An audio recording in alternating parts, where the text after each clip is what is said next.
friends, welcome you all in the YouTube channel of भांडे sirs academy. अभी बहुत दिनों से अपने लेक्चर्स ही चल रहे हैं और कोई उसके अंदर इंटरेक्शंस नहीं है, तो कुछ बच्चों ने मुझे कमेंट डाल के बोला कि sir we are missing your shayari. Definitely friends, I am also missing you. और वो शायरी ना दिल से निकलती है और उसके लिए आपका प्रेजेंस बहुत ज़रूरी है। आप दिखते हैं तो वो देखते बराबर वो अपने जुनून में आ जाता है और फिर वो नेचुरल बड़ा अच्छा लगता है ना। नहीं तो मैं आपके सामने आके बोल रहा हूँ कि मैं आज आपको 2 लाइन सुनाने वाला हूँ वगैरह वगैरह। So I never be a scripted, लेकिन फिर भी मैं एक थोड़ा आपको एक बेहतरीन शायरी सुनाने की कोशिश करूँगा कि सुने कि सोना निकल रहा है वहाँ जिस ज़मीन को मैं छोड़ आया। सुने कि सोना निकल रहा है वहाँ जिस ज़मीन को मैं छोड़ आया। वो मेरे कासा की कीमत पूछ रहा था। कासा मतलब भिक्षा पात्र, जिसमें भीख मांगी जाती है। सुने कि सोना निकल रहा है वहाँ जिस ज़मीन को मैं छोड़ आया। वो मेरी कासे की कीमत पूछ रहा था, मैं उसकी ताज की कीमत लगाया। तो बच्चों देखिए, हाँ इम्पॉर्टेंट बात मैं आपसे ये करना चाह रहा था कि अभी क्योंकि अब तो हमें इन चीज़ों की आदत डालनी होगी। बच्चों जो अपने इंटरनल रिसोर्सेस है वहाँ से ऐसा पता चल रहा है कि ये लॉकडाउन और अपने एजुकेशन के लिए लॉकडाउन लंबा चल सकता है। इसलिए जो बच्चे इस वीडियोस को देख रहे हैं उनको रिक्वेस्ट है कि अभी आप ऑनलाइन मोड में आ जाओ, ऑनलाइन पढ़ने की कोशिश करो। थोड़ा सा आपको तकलीफ जाएगी लेकिन आदत डालो तो ये हो जाएगा। और हमको बहुत लंबे समय तक अब ऑनलाइन ही पढ़ना है, तो इसलिए आपको इन चीज़ों की आदत अब डालनी है। Getting my point? So that जैसे जैसे आगे हम लोग जाएंगे तो इन चीज़ों की आप आदत रखिए तो मज़ा आएगा। और अभी भी जो उस मोड में है, जो नहीं पढ़ रहे ऑनलाइन, उनको मेरी रिक्वेस्ट है, बेटा हमारे पास कोई पर्याय नहीं है, बर्बाद हो जाओगे। मैं फिर से बोल रहा हूँ, क्योंकि 2-4 महीने अपने हाथ से निकल जाएंगे तो अपने हाथ में कुछ नहीं बचेगा और फिर गड़बड़ में सारा लपेटने जाओगे और कुछ हाथ में नहीं आने वाला है। सो अभी अपने पास बहुत समय है ना। कॉलेज वाले तकलीफ दे रहे, दिन भर घर पे बैठे हैं, मस्त वीडियोस देखो, समझो। और अभी हम लोग इंटरैक्टिव सेशन भी स्टार्ट कर रहे हैं अपने एकेडमी का। अभी ऐप्स भी आ रहा है। कुछ लोग बोल रहे सर कब आ रहा है। बच्चों कल ही हमने उसको रजिस्ट्रेशन पे डाल दिया प्ले स्टोर पे। जैसे ही हो जाएगा आपको सबसे पहले हम लोग डाउनलोड करने लगाएंगे और उसमें हम लोग लाइव स्ट्रीमिंग वगैरह सब कुछ कर पाएंगे। सो अपना वो डेडिकेटेड ऐप होगा, ठीक है बेटा। अभी हम लोग exhaustive classes of the 12th science start कर रहे हैं। कम से कम 3-4 चैप्टर हम लोग ऑनलाइन कवर करेंगे। डिफिकल्टी सेशंस भी अरेंज करेंगे। और हाँ, जैसे हमने आपकी केयर ली थी, 15 तारीख को लॉकडाउन लगा, मार्च को 16 तारीख को हमने आपको पहला वीडियो लेक्चर भेजा था। तो अभी हम लोगों ने अनाउंस किया है कि अपकमिंग सेशंस की 11th की पहली ऑनलाइन बैच हम लोग 15 मई को स्टार्ट कर रहे हैं, 15th मई। सो उसके लिए ऑनलाइन हम लोगों ने बच्चों से मोबाइल या फिर ऑनलाइन वो फ़ोन कॉल पे अपनी सीट बुक कर सकते हैं और हम लोग 11 के लेक्चर्स रिलीज़ करने वाले हैं। तो आप लोग भी इस चीज़ का ख्याल रखो और जितने आपके और अपने चाहने वाले हैं, अपने से पढ़ने चाहते हैं, वहाँ तक पहुँचो, ठीक है। अभी देखिए बैक टू बैक सीरीज़ है एमीटर कॉन्फ़िगरेशन। इसमें मैं ज़्यादा नहीं जाऊँगा। इनपुट के बाद में आउटपुट कैरेक्टरिस्टिक्स, ये फटाफट उसके बाद में ही आने वाला लेक्चर है। तो यहाँ पे आप देखिए क्या होगा। Input characteristics and output characteristics we are going to learn. तो कॉमन इमीटर कॉन्फ़िगरेशन को हम लोग पढ़ रहे हैं। हाँ, यहाँ पे मैं एक सर्कल निकालना भूल गया। ये कैरेक्टरिस्टिक्स डायरेक्शन मैंने बता दिया है। अब मैं आपके सामने जो रख रहा हूँ वो है बच्चों आउटपुट कैरेक्टरिस्टिक्स। कौन से बच्चों? आउटपुट कैरेक्टरिस्टिक्स, ठीक है। बहुत सिंपल है।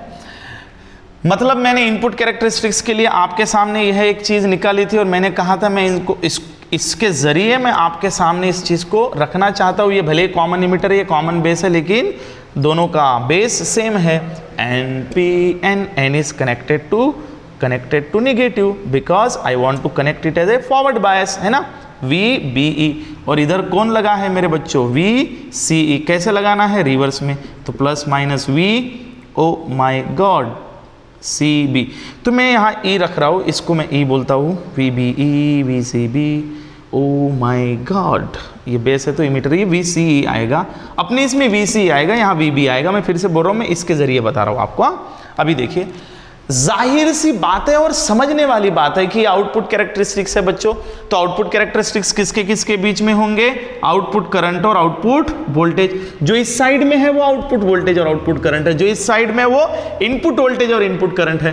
तो output characteristics is in between the output voltage and output current. तो मेरे अजीज दोस्तों, मुझे बताओ आउटपुट वोल्टेज कौन है यहाँ पे?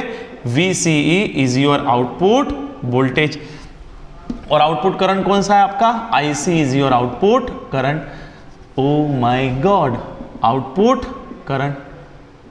Current is always measured in milliampere, output voltage is measured in millivolt, है ना, मिली वोल्ट में या वोल्ट में, इसको वोल्ट में रखते हैं ना, करंट कम होता है इसलिए मिली एम्पियर में उसको गिनते हैं। जेई नीट वाले ध्यान देना, तो वो आपके लिए तो मैं इतना डेप्थ में जा रहा हूँ, अदरवाइज स्टेट बोर्ड के कंटेंट तो बड़े सिंपल है। अब देखिए बच्चों, यहाँ से जो करंट जा रहा है वो है IB और यहाँ से जो जा रहा है IC। मीनवाइल आप इसको बराबर से देखो। So output characteristics is drawn across output voltage and output current. Output voltage is taken on the x-axis and output current is on the y-axis. तो यहाँ पे एक चीज ऑब्जर्व की है कि output current is not depend on the output voltage. Yes, फिर से एक बार बोल रहा हूं कि जो आउटपुट करंट IC है ये आउटपुट वोल्टेज पे डिपेंड नहीं है, it is depend on the base current. मतलब मैं पहले इनपुट को, मतलब बेस करंट को, IB को यदि 0 रखता हूं तो ये इस तरीके से कैरेक्टरिस्टिक्स आएंगे, 0 मिली एम्पीयर। और ये जो है ये कट ऑफ रीजन है, थोड़ा डेप्थ में लेके जा रहा हूं, स्टेट बोर्ड में इतना नहीं है पर हमारी आदत है, हम छोड़ते नहीं है बीच में। कॉन्सेप्ट के साथ आगे चलते हैं। तो ये चीज यहां आ रहे हैं हम लोग IB को लेके 0 मिली एम्पियर को, और ये क्या है? कट ऑफ रीजन है। मतलब 0 पे ये इतना आउटपुट तो आना ही है, वो लीकेज है मेरे भाई, ये तो ऐसे आना था 0 पे, लेकिन आपको पता है आइडियल कभी हो नहीं सकता, कुछ ना कुछ अमाउंट में होंगे, इसलिए वो हम लोग IB ऊपर लेके गए हैं। क्लियर बच्चों? बढ़िया। Now what I want to understand, I want to increase this base current.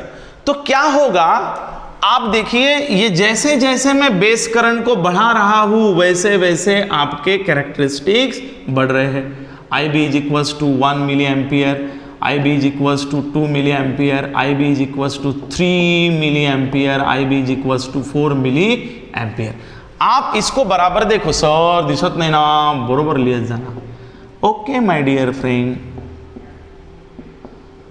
हमने उसे समझाने की बहुत कोशिश की मगर वह बयान निकले। ये IC आ गया, बराबर है बेटा। आप देखिए IC यहां पे है जब आपका बेस है, जैसे आपका बेस करंट बढ़ा है आपका IC भी बढ़ा है, जैसे आपका बेस करंट बढ़ा है आपका IC भी बढ़ा है।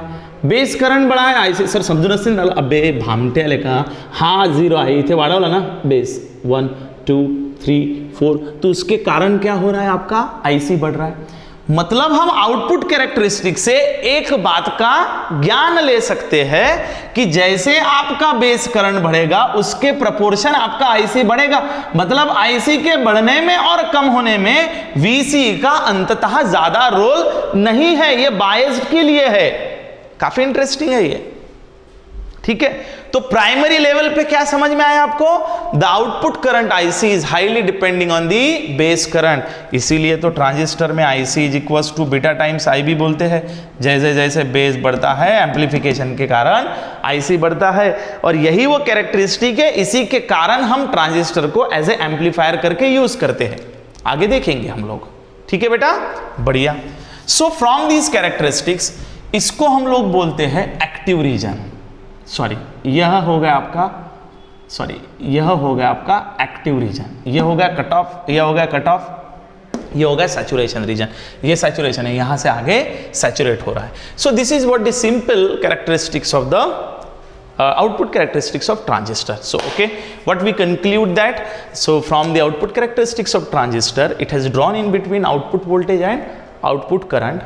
it has observed that from the output characteristics, the output current IC is not depending on the VCE. The output current IC is highly depending on the base current IB. As IB is increases, proportionally your IC is also increases. State board खत्म. इसके बाद में और समझना है तो it has a cutoff region, active region and saturation region. In the cutoff region, when IB is equals to 0, ideally we are expecting there should not be output current, but due to the leakage or minority carriers, there is a some amount of current is called as cutoff region. In this region you are getting the leakage current. What is active region? In active region, as proportionally IB increases, at that proportions your output current IC is also increases. उसको बोलते हैं active, और वही reason हमको चाहिए. Saturation में even though we are increasing the output voltage, there is a no change in the output current. That is called as saturation. रुक जाता है आउटपुट. बढ़िया है बच्चों.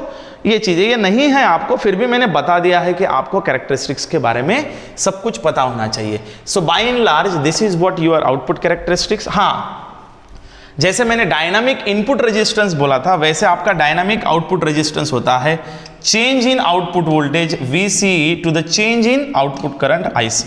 So what is the dynamic output resistance? It is a ratio of change in output voltage to the change in input voltage. यहाँ के दो point ले लेते हैं हम लोग, और ठीक उसी तरीके से यहाँ से दोनों, ये चेंज और ये चेंज, ये बन जाएगा आपका output to the input current. So this is what in simple way to understand the output to the input. ठीक है बच्चों. So this is called as output characteristics of transistor.